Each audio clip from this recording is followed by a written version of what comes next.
This return to the issues, hit you where you live, politics of the economy that we are experiencing right now, it appears to be helping Senator Obama. Even when you look at the latest state-by-state battleground polls, check out these battlegrounds. One by Bush in 2004. A new NBC Mason-Dixon poll has Obama up 2 in Florida. ABC and the Washington Post have Obama up by 3 in Virginia. Quinnipiac shows Obama up by 4 in Colorado and down by only 1 in Nevada, which is a state Bush won by just over 20,000 votes.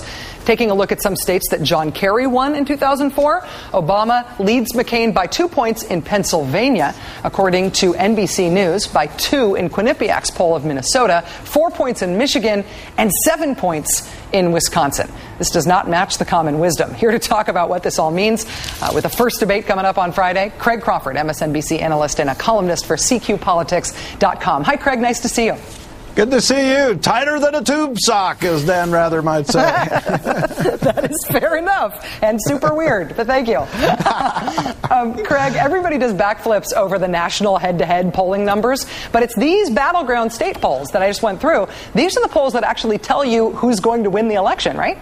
Yeah, because guess what? That's how we pick presidents, state by state, the Electoral College. What I have found interesting, and it's not terribly unusual, but when someone gets up 2 or 3 points in the national polls, there's a collection of what I call the paper or plastic states. You can't seem to decide between paper or plastic, like at the grocery store, that go one way or the other, depending on those who's got that 2 or 3 point lead in the national polls. And in these states, what we're seeing is a real uptick in the change vote. I think Obama, the economy, has actually tuned up the change vibe to Obama's advantage with voters as they see Wall Street greed and Washington's complicity. That hunger for change grows again, and Obama's benefiting. Does that mean that the shift toward concerns about the economy essentially gives voters a way to vote against Bush? It gives voters a way to vote against the current administration and by extension, John McCain? I think anything that's putting Bush officials back in the news and reminding people that Bush is there and that Dick Cheney is still there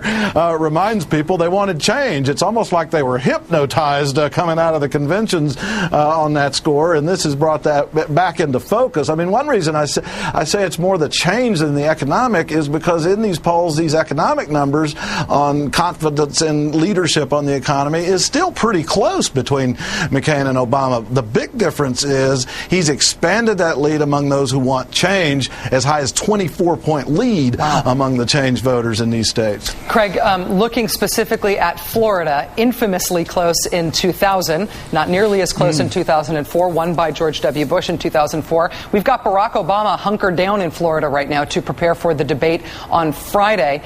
Do you see any symbolism in that, and do you think that Obama really has a shot there? I see reality in, more than symbolism, and Tampa is a very critical swing area in Florida, one where he does have a pretty good lead in Florida, but tight enough that being there is helping him a lot. Florida is one of those states that's come back in toward Obama with these recent changes. I would say I'm guessing he's still going to need to be ahead in the polls in Florida. Obama will maybe 3, 4, 5 points simply because the governor there, the Republican governor, Charlie Crist, has a very powerful network for getting out the vote and probably made the difference for McCain in getting him the nomination when McCain won the Florida primary. One last question for you, Craig, very specifically on the Electoral College, I guess, and on the swing states. Are there any states that John Kerry won that you think Barack Obama might not win? And what are the most important states that John Kerry lost that Obama's really going for? I think New Hampshire's a possibility, but McCain has a long history in New Hampshire, and they do like him there, and they're very loyal to politicians in New Hampshire. I think that's one that might be in that category. Kerry State, Obama might have trouble with. There are more red states, the Colorados, New Mexico, Nevadas, where Obama has McCain pinned down. You know, this whole electoral game is sort of like a giant game of Twister, where you try to to pin the opponent down in awkward states and hope he falls down, even if it's in states you don't intend to win, but just want to make him spend money there. The idea of either of these candidates playing Twister is so viscerally gross that I'm going to look past it, but I appreciate the analogy. They play Twister in tube socks. Huh? Yes, too much. All right, now I made you sick. Greg Crawford, you made me sick, but in a good way. MSNBC analyst, columnist for CQPolitics.com. Thank you for joining us. You bet.